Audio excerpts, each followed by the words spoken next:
सनातन धर्म की।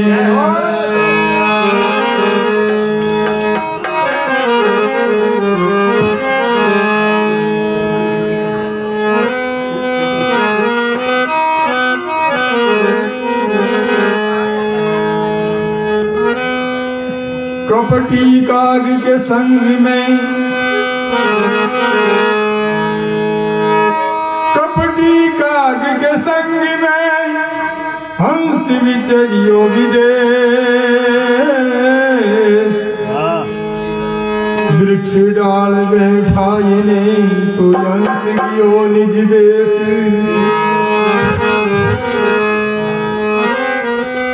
हंस गयो निज देश, हंस गयो निज देश भोजन लेने का।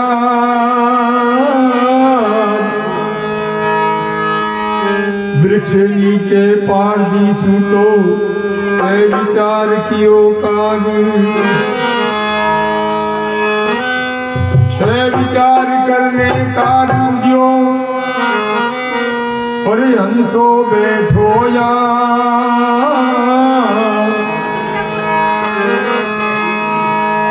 वृक्ष नीचे पारदीसु तो क्रोध भयो मन माये। क्रोध भयो मन माये अन पार दिशा जो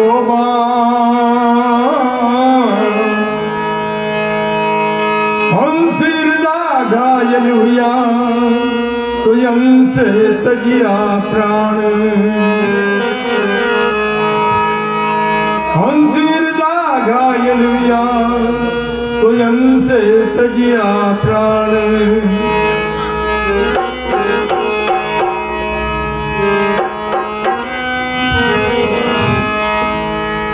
हंस तजिया प्राण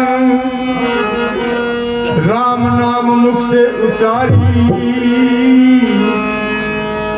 पारदी मन पछताई आज हम जुल्म कर डारी।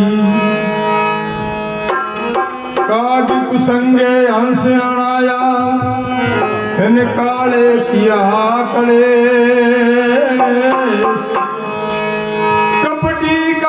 के संग में नाथू हंस विचरियो विदेश। कपटी काग के संग में नाथू हंस विचरियो विदेश।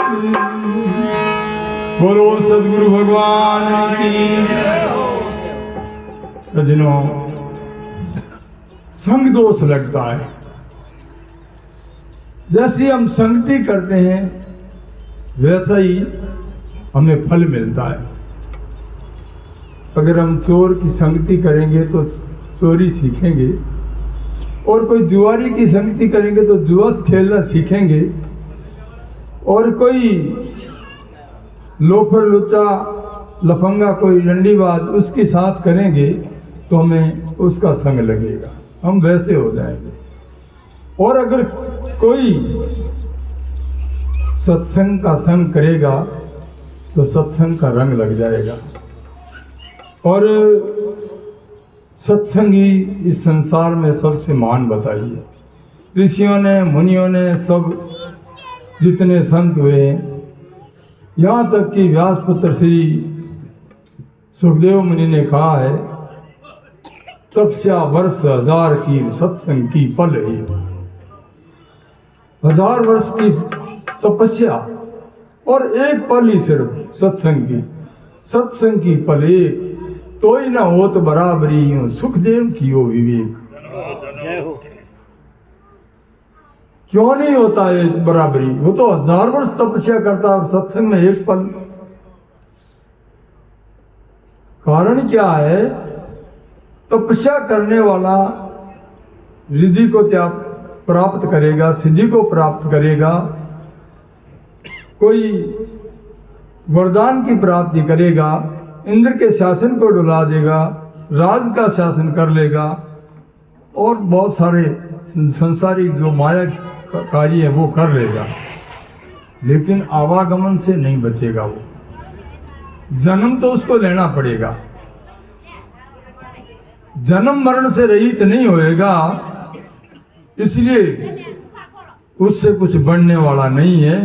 और सत्संग का अगर इशारा लग जाए एक पल में ही, अगर गुरु के जिस प्रकार अभी कितनी महान बात कही है नरेंद्र नाथ जी ने, एक भ्रम करके कितना बड़ा 3 प्रकार के भ्रम बताए, वो सभी भ्रम जो है हमें एक कुएं में डालने वाले, और बिल्कुल ही निष्फल है, उसमें कुछ भी नहीं है, कोई भय है ही नहीं, लेकिन उसमें हम भयभीत होकर के और हम जो है अपने को भूल के और बढ़ते जा रहे हैं। इसलिए वो अगर इस सतगुरु का कोई वचन उसके लग जाए तो एक पल में ही बेड़ा पार हो जाए। इसलिए एक मैंने भी शब्द बनाया है, बोला है गुरु महाराज की कृपा से अपने अनुभव से, तो उसमें भी सत्संग के बारे में ही बताया है। बोलो सतगुरु भगवान की जय हो जय।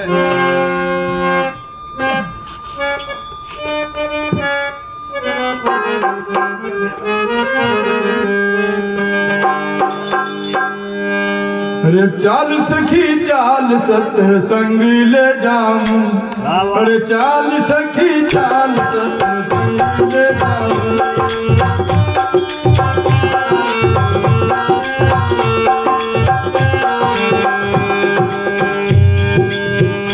सत्संग सकल में मोटो धाम है ये, सत्संग सकल में मोटो धाम है ये, भव पार उतरना मोटो नाम है ये, सत्संग सकल में मोटो धाम है ये, भव पार उतरना मोटो नाम है ये। नहीं कोई काली शालग्राम, नहीं कोई बजरंग सीताराम, नहीं काली शालग्राम, नहीं बजरंग सीताराम, चाल साचा प्रगट धन देव बताऊं, अरे चाल सखी चाल सत्संग ले जाऊं, अरे चाल सखी चाल सत्संग ले जाऊं, विष्णु ना जाऊं रामा पीर रे ना जाऊं, विष्णु ना जाऊं रामा पीर जाऊं, चाल सखी चाल सत्संग ले जाऊं, अरे चाल सखी चाल सत्संग ले जाऊं।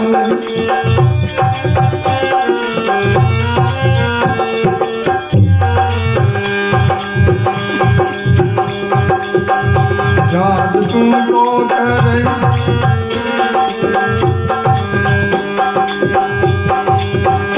कई अदम्यारो यूं यो उदार है ये, कई अदम्यारो यूं यो उदार है ये, जकालियो संतारो सहार है ये, कई अदम्यारो यूं यो उदार है ये, जकालियो संतारो सहार है ये, रत्नाकारी नारद देख, रत्नाकारी नारद देख, लूटा बीना नारद देख, लूटा बीना नारद देख, नारद बोला तुझे बात बताऊं, नारद बोला तुझे बात बताऊं, अरे चाल सखी चाल सत्संग ले जाऊं, अरे चाल सखी चाल सत्संग ले जाऊं, विष्णु ना जाऊं रामा पीर रे ना जाऊं, विष्णु ना जाऊं रामा पीर रे ना जाऊं, चाल सखी चाल सत्संग ले जाऊं।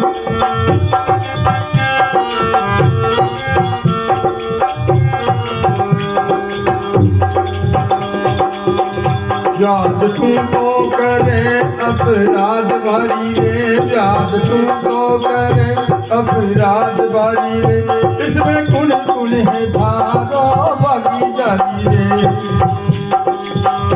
याद तुमको करे अपराध भारी रे, इसमें कुन कुन है धारो बाकी जारी रे,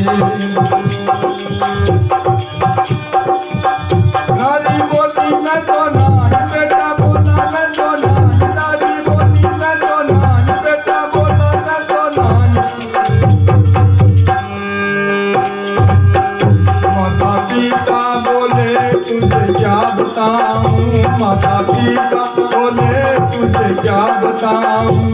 अरे चाल सखी चाल सत्संग ले जाऊं, अरे चाल सखी चाल सत्संग ले जाऊं। विष्णु ना जाऊं रामा पीर ना जाऊं, विष्णु ना जाऊं रामा पीर ना जाऊं। चाल सखी चाल सत्संग ले जाऊं, अरे चाल सखी चाल सत्संग ले जाऊं।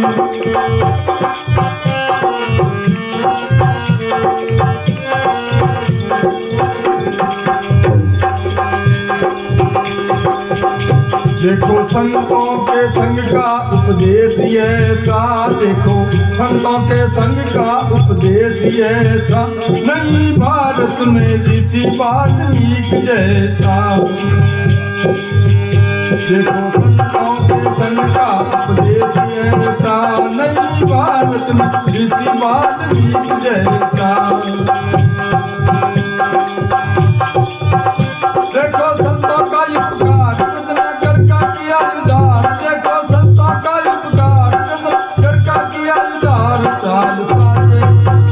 चाल साचे संतों का गणकार सुना, अरे चाल सखी चाल सत्संग ले जाऊं, अरे चाल सखी चाल सत्संग ले जाऊं। विष्णु ना जाऊं रामा पीर ना जाऊं, विष्णु ना जाऊं रामा पीर ना जाऊं। चाल सखी चाल सत्संग ले जाऊं, अरे चाल सखी चाल सत्संग ले जाऊं।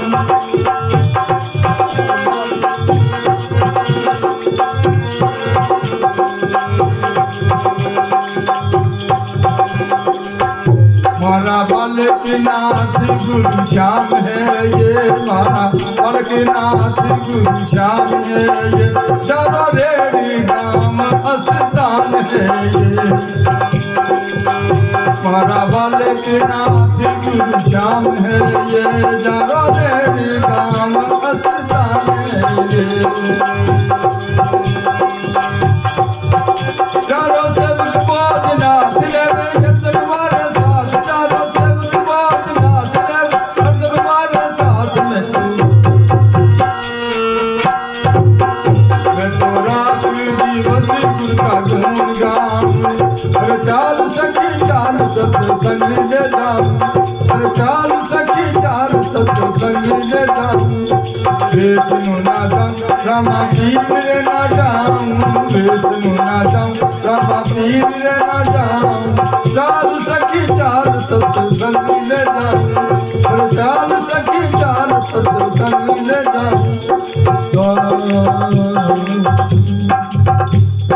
बोलो सद्गुरु भगवान की। चाल सखी चाल सत्संग ले जाऊं, अपनी वृत्ति से कहता है। सत्सतो गुणी जो वृत्ति है अपने से ही कहता है, अरे चाल सखी चाल सत्संग ले जाऊं। मैं वैष्णो ना जाऊं रामा पीर, कोई वैष्णो जी के या रामा पीर के या और कोई अन्य तीर्थ पर और कोई स्थान पर नहीं जा रहा हूं, मैं सत्संग जा रहा हूं। अरे चाल सखी चाल सत्संग ले जाऊं, तो क्या सत्संग सकल में मोटो धाम है। सबसे बड़ा धाम सत्संग बताइए। सत्संग सकल में मोटो धाम है, भव पार उतरनो मोटो नाव है। ये भव सागर से पार उतरने के लिए बड़ा नाव है, क्योंकि बहुत सारे संत आए होते हैं तो मुखो मुख से कोई कैसा ही विचार करता, कोई कैसा, हमें नाना प्रकार से हर तरीके से वो समझाने की विधि से हमारी बुद्धि के अंदर जो है विवेक भरते हैं और हमारा अंधकार दूर करते हैं। इसलिए सत्संग सबसे बड़ा। सत्संग सकल में मोटो धाम है, भव पार उतरनो मोटो नाव है। और फिर सत्संग में जाऊं तो वो है, वहाँ कौन है? वहाँ कोई नहीं, कोई काली सालग्राम नहीं, कोई बजरंग, वहाँ अन्य कोई देवता की मूर्ति नहीं रखी हुई है, कोई पत्थर की मूर्ति नहीं रखी हुई है। वहाँ तो बोलते पुरुष बैठे हैं, महान पुरुष बैठे हैं, और उनके शरणों में जा रहा हूँ मैं। चाल साचा प्रगट थने बोल संत बताऊं, अरे चाल सखी चाल सत्संग ले जाऊं। जो बोलते पुरुष है तू नमस्कार करेगी, आशीर्वाद देंगे, और अगर तू कोई पूछेगा कुछ तो तेरे को उसका उत्तर देंगे। ऐसे महान पुरुष बैठे हैं। तो कई आदमियों यो उद्धार है, और फिर सत्संग से बहुत सारे आदमियों का उद्धार हुआ। पापी जो लोग थे उनका उद्धार आया। कई आदमियों यो उद्धार है जका लियो संतानों सहारे, जो संतों की शरण में गए हैं, लियो संतों का सहारे। रत्नाकर नारद देख लूटा वीणा और बेग। रत्नाकर एक डाकू था, बहुत अपराधी था, बहुत जुल्म करता था, और एक समय नारद भगवान वहाँ पहुँचे तो नारद भगवान ने कहा, अरे तू इतना पाप करता है, इतना जुल्म करता है, इसमें कोई तेरे साथ और भी है या नहीं? तो वो बोला, और तो है, मेरे बेटे हैं, मेरी घरवाली है, मेरा माँ है, मेरा बाप है, ये सब ये मेरा किया हुआ खाते हैं, तो वो है ना, तो कि उनको जाके पूछ के आ। तो नारद भगवान को वहाँ पेड़ से बांध करके और घर जाके पूछा, क्या मैं ये कर्म जो करके आपको ला के खिलाता हूँ करता हूँ तो इसमें भागीदार आप भी हो? औरत ने कहा, हे पतिदेव, कर्म आप कर रहे हो और भागीदार हम कैसे हो सकते हैं? अच्छा कर्म करोगे, अच्छा पुण्य करोगे, अच्छा कुछ करोगे तो उसका फल आपको मिलेगा, हमारे को थोड़ी मिलेगा। और बुरा कर्म करोगे, जो भी कुछ आप कोई गलत कर्म करोगे तो उसका फल भी आपको मिलने वाला है। तो उसने देखा कि वो मेरी स्त्री ने जवाब दे दिया। बेटे से पूछा तो बेटे ने जवाब दिया, माँ बाप से पूछा तो उन्होंने जवाब दिया। तो उसके मगज में आया कि वो हो, ये तो सारा कुछ है, मैं ही कर रहा हूँ और मेरे ऊपर ही आ गई। तो नारद भगवान के पास जाकर के बोले कि वो तो सब मना कर रहे हैं, तो बोलो अब क्या करना चाहिए? तो क्या, मैंने तो बहुत अपराध किया, मैंने तो बहुत जुल्म किया, अब इस जुल्म का निवारण कैसे होगा? नारद भगवान कहने लगे, मेरी शरण में आ जाओ, जो मैं तेरे को बात बताता हूँ उसको तू पकड़ कर ले और तेरा बेड़ा पार हो जाएगा, तेरा सारा पाप दूर हो जाएगा। पास में बिठाया और सिर पर हाथ रखा और उसको उपदेश दिया। उपदेश दे करके कहा, ये जो शब्द मैं तेरे को दे रहा हूँ इसकी रटना कर, तेरा सब पाप दूर हो जाएगा। और जैसे ही वो शब्द दे के गए और चले गए और वो वहां बैठ गया, तो जब सुमरण करने लगा तो नींद आने लग गई। तो जो जिस पेड़ के नीचे बैठा था उस पेड़ की शाखा से अपनी चोटी थी, वो चोटी को बांध लिया। अब जैसे भी सुमरण करे और नींद आए तो झटका लगे तो फिर बैठ जाए। सुमरण करते करते करते करते एक समय ऐसा आया कि वहां बहुत सारा ऊपर टिब्बा आ गया और उसके अंदर जो तपस्या के जोर से, वो सुमरण के जोर से समाध लग गया, और समाध लगने के बाद में क्या है, अधर हो जाता है शरीर, और उसके ऊपर भी कुछ डालो तो भी उसके ऊपर नहीं होता, गुफा की तरह बन जाता है। तो इसी तरीके से वो कोई सालों के बाद में गुफा की तरह उस टिब्बे के अंदर बैठा था, और वहाँ कोई जमात आई साधुओं की, और वहाँ विश्राम किया। जहाँ बहुत अपराध होता था उस जगह रमणीक जगह होगी, तो उन्होंने कहा आज इस जगह आराम करना चाहिए। वो सब जमात वहाँ रुकी, तो वहाँ जब सोए तो आवाज़ आ रही थी ज़मीन में से, कुछ रणुकार सुनाई दे रहा था। उन्होंने कहा इसमें कुछ आवाज़ आ रही है, तो टिब्बा हटा के देखा तो अंदर से वो जो रत्नाकर डाकू था उसके तो दाढ़ी और बाल और बहुत सारे वो तो और तरीके का ही हो गया था। तो उन्होंने नाम रखा उसका वाल्मीकि, उसका नाम रखा वाल्मीकि। और ऐसा वाल्मीकि हुआ, ऐसा ऋषि हुआ कि भारत में तो क्या हुआ, पूरे वर्ल्ड में उसके जैसा नहीं हुआ। नहीं देखो, संतों के संग का उपदेश ऐसा नहीं, भारत में ऋषि वाल्मीकि जैसा। 10,000 वर्ष पहले रामायण लिखी थी वाल्मीकि जी ने। ऐसा अनुभव हुआ उनको, ऐसा अनुभव हुआ, ऐसा ज्ञान हुआ। वो कोई पढ़ा लिखा भी नहीं था और ना कोई उसने वेद शास्त्र पढ़े थे, लेकिन आत्म बल और आत्म ज्ञान ऐसा हुआ, ऐसा अनुभव हुआ। तो उसने राम और रावण के बारे में उसने 10,000 वर्ष पहले लिख दिया था। ऐसा विद्वान हुआ, ऐसा ऋषि हुआ। क्योंकि मारा बालक नाथ गुरु श्याम है, जारो रेड़ गांव स्थान है, जारो सेवक बोधनाथ रेवे हरदम हमारे साथ में, तो रात दिवस गुरु रा गुण गाऊं, अरे चाल सखी चाल सत्संग ले जाऊं। तो सत्संग की महिमा ऐसी है, सत्संग को छोटी मत समझो। सत्संग तो परमात्मा से और अपने आप से मिलने के लिए एक, जैसे बच्चे स्कूल जाते हैं ऐसे स्कूल है, और अपने को ये शिक्षा मिलती है। सत्संग से तो बहुत महान हो गए लोग, तो सत्संग बहुत उत्तम है, लेकिन कोई मन लगा के सुने और ऐसा ना कि इधर सुन लिया और इधर निकाल दिया, तो फिर वो पल्ले पड़ने वाला कुछ नहीं है। बोलो सद्गुरु भगवान की।